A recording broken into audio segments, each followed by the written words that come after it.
Hey, what's up everyone? Wanted to hop on here, do a quick video, show you how I installed and do a quick review unboxing of the swing set that was just sent to me.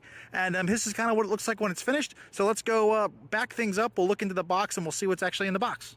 All right, so now that we got the box open, you can see that we've got everything in here very, very nicely laid in the box. Looks like we got some swings, we've got the pole.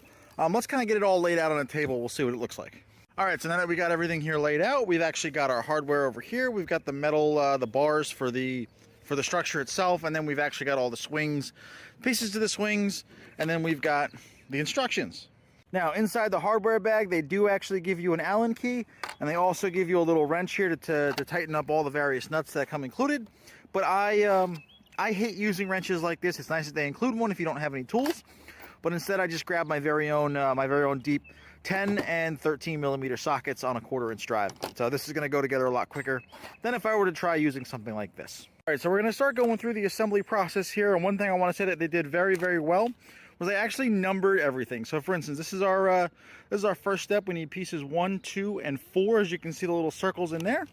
And then they actually put little numbers on each piece that you need to assemble. So there's the 4, there's 2 over there, and then 1. So yeah, every piece and every pipe actually has a sticker with a number on it that corresponds with the instructions, and it makes it really, really easy. Now this first step here is the most crucial, because I think if you get this wrong, you're gonna mess everything else up down the line. But you'll notice here that there's actually a slight bend. Kind of goes, you know, I'm gonna exaggerate it here, but you're gonna see a bend where it almost bends up. Want to make sure that that's correct before you fasten everything down. All right, so the next thing that we're gonna be doing here is we're gonna be actually attaching the 2 metal pipes together, but we're going to use the U-bolts to fasten them.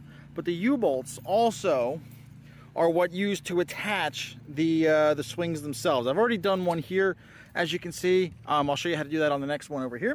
But make sure you're threading in the spring, the swings as well. So this is what we're going to do. First thing, the U-bolts come like this. I'm going to take the nuts and put them all the way down to the bottom. Then what we're going to do here is we're going to take the top ones off. And these are the 13 millimeters. So again, if you have your 13 millimeter socket or the spanner they give you, that'll be perfect. And what I do is to only take one of the washers off. Because what's going to happen is you want to have one washer underneath the bar, one washer on top of the bar. Since this is the swing we're going to be doing here, you want to make sure, thread your, actually, hold on. Actually, to get the swing on, you're going to have to remove the entire nut and washer assembly from one. Make sure you thread that through, and then it's going to be a matter of putting the nut and the thread back on. And it should look something like this when you're done. Then we're just going to take this and actually feed it through.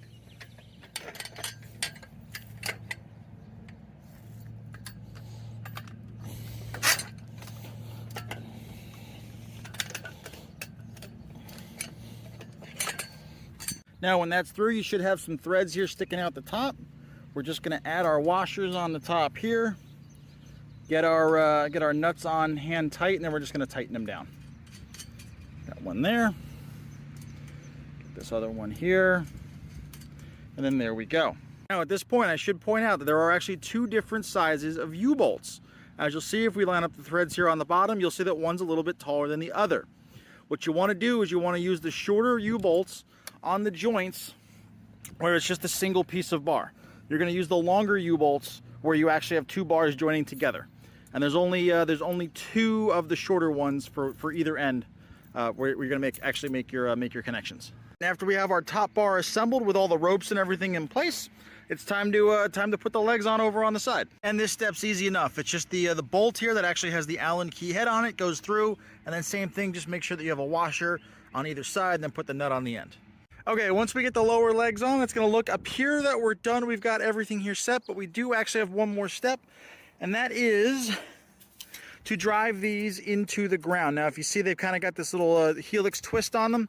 Basically, what you're going to do is you're going to basically turn them into the ground, and then they have an attached screw here, which actually goes, if I can find it, get it on camera.